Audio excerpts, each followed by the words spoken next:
Bonjour à l'équipe D, donc pour le col sur mesure. Je vais commencer par vous rappeler les règles de la présentation pour aujourd'hui, puis vous pourrez commencer dès que les juges auront terminé de se présenter.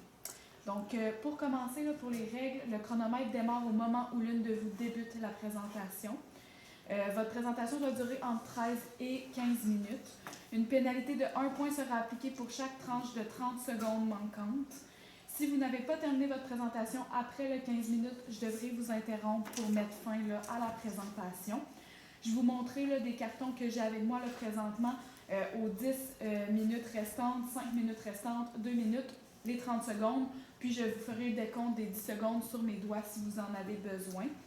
Une fois que votre présentation est terminée, les juges auront la possibilité de vous poser des questions pendant les 5 minutes. Puis je vais maintenant inviter les juges à se présenter.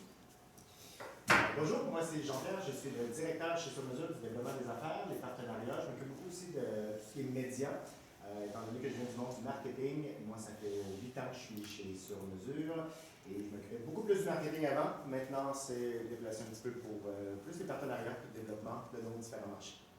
Merci. Bonjour, je m'appelle Éric Legalet, je suis l'ancien directeur des technologies de l'information chez Sur Mesure. Je suis maintenant directeur général d'un spin-off de Sur Mesure, donc une entreprise sœur qui s'appelle MTN Design, qui s'occupe de toute l'infrastructure technologique, mais aussi tout l'approvisionnement des vêtements, de tissus, la logistique internationale, etc. Sur Mesure est un de nos clients, mais on travaille avec 120 boutiques dans le monde, surtout aux États-Unis, en Australie et en Nouvelle-Zélande. Jean-Sébastien Paré, je suis directeur vente et marketing chez Pavicard. On est une entreprise dans le domaine de la beauté. On a deux centres de beauté, coiffure esthétique, médico esthétique sur le Québec. On a aussi un parfum qu'on vend à travers la province. Et je suis un ancien stagiaire chez Sur Mesure dans les années de cégep. Quand vous êtes prêts. Eh bien, bonjour, chers juges. Alors, comme nous sommes conscients, sur le marché des entreprises, surtout dans le secteur de la mode, c'est assez concurrentiel. Et donc, nous, notre firme LSI Conseil, composée de Sarah Bédango-Méja, Inès Ab et moi-même, Laurie Breton, nous allons vous aider à vous tailler une place sur ce marché féminin afin vraiment de vous donner la croissance dont vous cherchez. Alors, concernant l'ordre du jour, nous allons bien sûr aller aborder le mandat dont vous nous avez mandaté. Nous allons ensuite analyser tout ce qui est environnement interne et externe pour bien comprendre le cadre de ce dernier. Ensuite, il y aura la clientèle cible et la concurrence qui sera bien sûr analysée pour ensuite développer les stratégies qu'on va bien sûr vous montrer. Et enfin, les retours sur investissement qui seront établis pour finir avec la conclusion. Je laisse maintenant la parole à Sarah. En ce qui concernait votre mandat, il comprenait 3 points clés. Le premier était d'adapter votre expertise à une clientèle féminine, donc que votre image perçue soit vraiment beaucoup plus axée sur le féminin, vu que votre clientèle, en général, c'est plus les hommes. Deuxièmement, votre positionnement il devait être clair et féminin dans le marché, qui est très compétitif, notamment les concurrents qu'on va vous parler un petit peu plus par après. En ce qui concerne votre stratégie qu'on va vous proposer, on va l'adopter juste après. Pour ce qui va être de votre environnement interne, nous allons commencer donc par vos forces. Vous avez une qualité et une diversité de produits. Elle est très grande et très forte. Mais vous avez aussi une forte culture organisationnelle, ce qui vous fait une très belle force. Ensuite, nous allons aller avec votre forte expérience clientèle. Vous avez 10 points de vente à travers le Canada, les États-Unis, mais aussi le Mexique. Nous avons les défis internes. Vous êtes en fait une PME qui va être en croissance. Mais nous avons aussi l'adaptation nécessaire à la clientèle féminine. Vous êtes beaucoup axé justement sur le masculin, nous allons vous aider donc à aller un peu plus vers le féminin. Pour votre environnement externe, nous avons vos opportunités. Vos opportunités, on a vraiment la tendance à la personnalisation et à la recherche de qualité. Donc, de nos jours, dans la mode, nous cherchons vraiment à ce que les vêtements nous conviennent vraiment mieux, ce soit de la qualité et non juste un vêtement importé. Nous avons la hausse des femmes en affaires. Effectivement, beaucoup plus de femmes osent entreprendre de nos jours. Vous allez aussi avoir l'ouverture à la diversité morphologique dans la mode. Ensuite, vos défis externes, nous avons la forte concurrence. Vous avez de fortes concurrences dans le haut de gamme, mais également dans le bas de gamme. Vous avez aussi la perception de la marque masculine. En effet, votre clientèle peut vraiment plus la percevoir comme masculine car vous êtes axé dessus, mais nous allons encore une fois vous aider avec ça. Je vais laisser la parole à ma tête. En ce qui concernait votre public cible, il était divisé en 2 segments. Le premier, les femmes de 25 à 38 ans, des jeunes de la génération Z et aussi des jeunes milléniaux.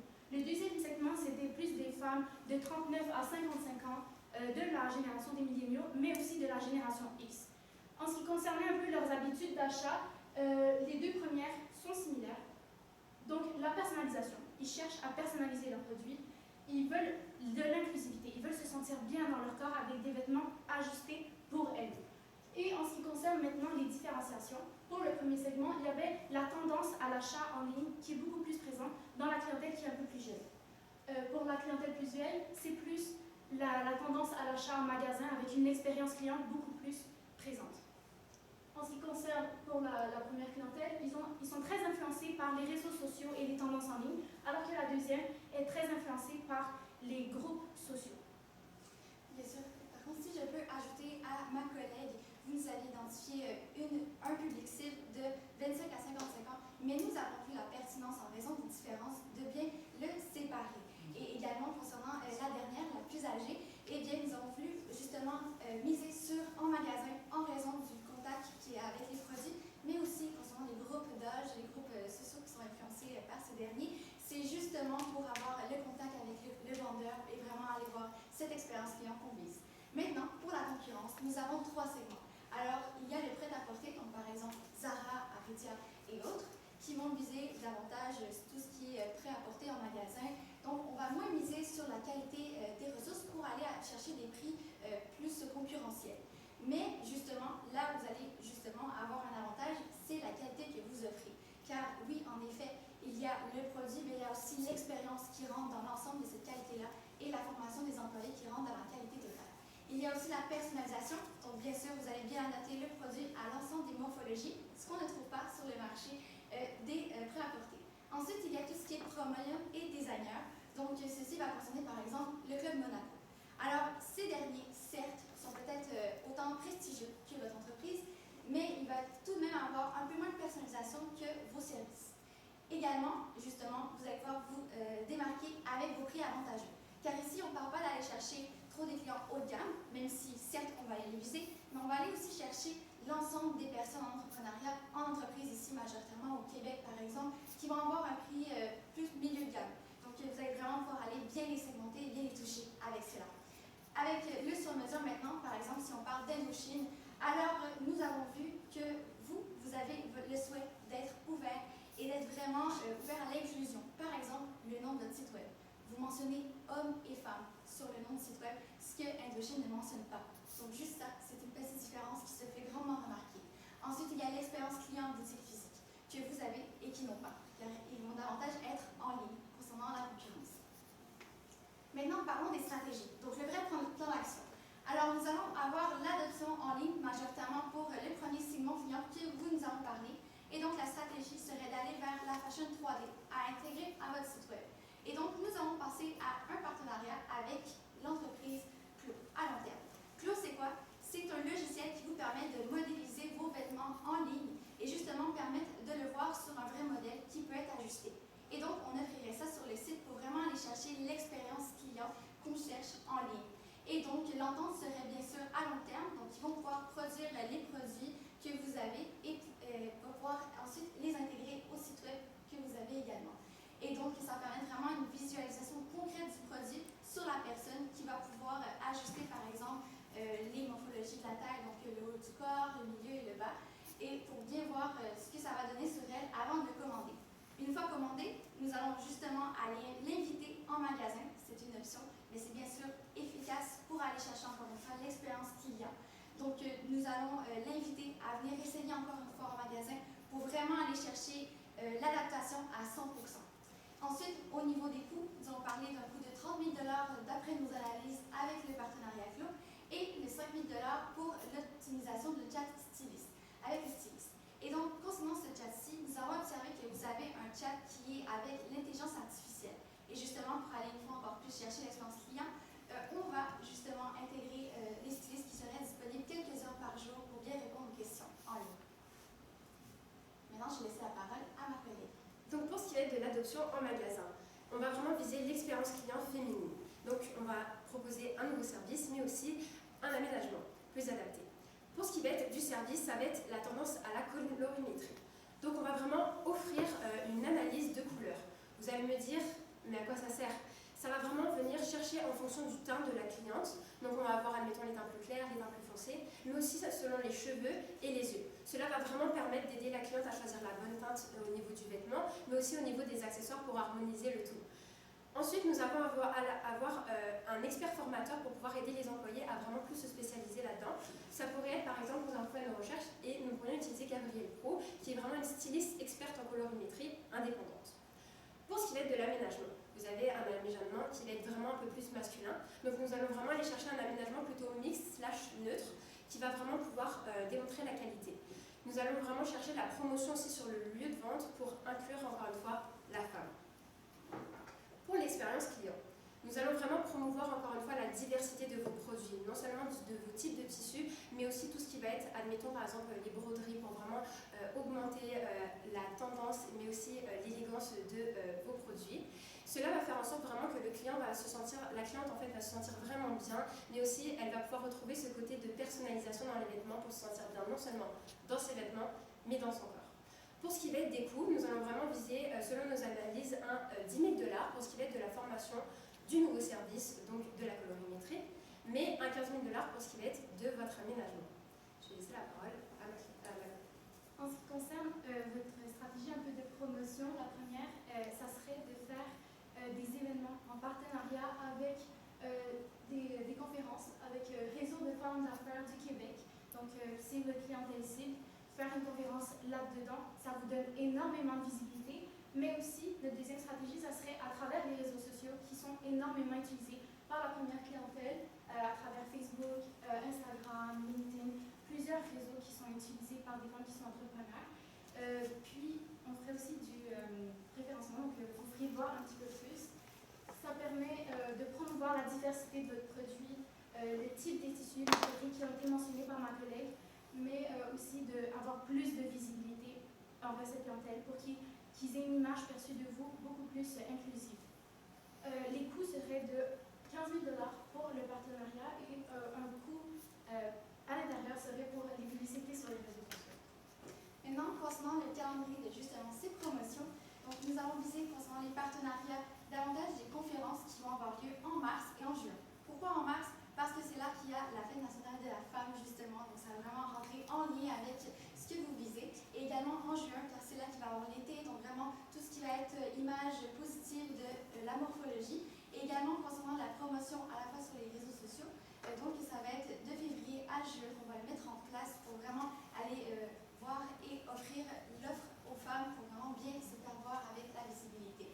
Pour ensuite la promotion du nouveau service de colorimétrie, nous allons davantage faire des publicités numériques, par exemple avec Meta, sur avril et juin, pour justement aller faire un petit gain justement de visibilité de ce nouveau service. Mais ce nouveau service sera bien sûr aussi mentionné sur le lieu de vente également. Pour ce qui va être des risques et des mitigations, donc nous allons commencer par le risque stratégique. Donc ça va vraiment être concernant le positionnement de la clientèle, donc vraiment la perception que les clients vont avoir envers votre entreprise. Donc ce risque pourrait vraiment amener un degré de 2 sur 3. Donc le premier degré, c'est vraiment un petit risque léger. 2, ça va être un plus gros risque à mettre en place. Et 3, c'est vraiment un risque qu'il va falloir vraiment analyser et régler.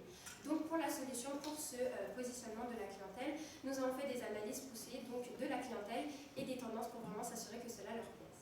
Pour ce qui va être des risques opérationnels, ça va être tout ce qui va être en rapport avec la qualité des services opérations internes. Donc le fait d'ajouter un nouveau service, que ça n'affecte pas les services déjà en place. Ce degré est plutôt de 1.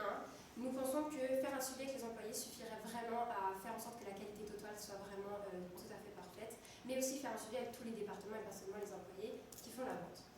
Pour ce qui est du risque d'impartialité, ça va vraiment être la dépendance du partenariat avec Closet, comme a expliqué ma collègue.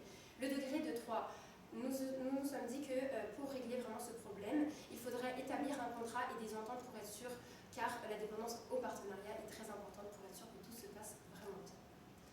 Maintenant, nous allons passer au budget. Oui, donc ici, nous avons fait un récapitulatif récapitulatif de l'ensemble des coûts dont nous avons parlé concernant les stratégies. Donc, pour les stratégies en ligne, on parle d'un montant de 35 000 qui concerne le logiciel et les stylistes.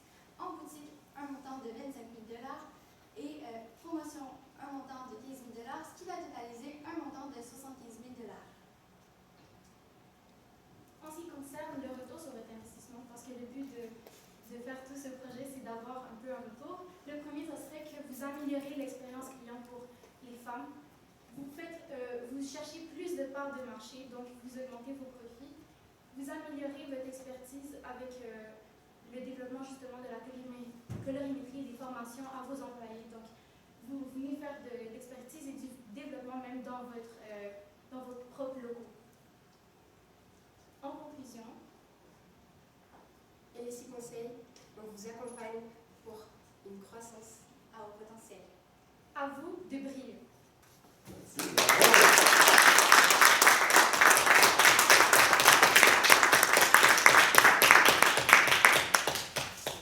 J'aimerais commencer par vous souhaiter en retard une bonne journée internationale des droits de la femme. C'était une très bonne idée de le mentionner.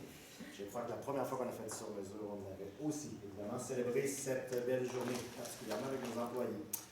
Je commence toujours par lancer des belles fleurs. J'ai apprécié grandement par rapport au mandat, parce qu'on parlait d'un public cible excessivement large, 25-55 ans, on s'entend que ce n'est pas tout à fait les mêmes personnes.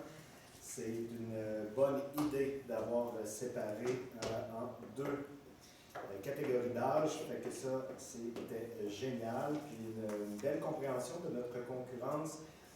C'est drôle parce que plusieurs personnes appellent Indochine pour l'ancien groupe de musique, mais c'est Indochino leur nom, mais c'est très beau. Moi, j'avais une question concernant le budget.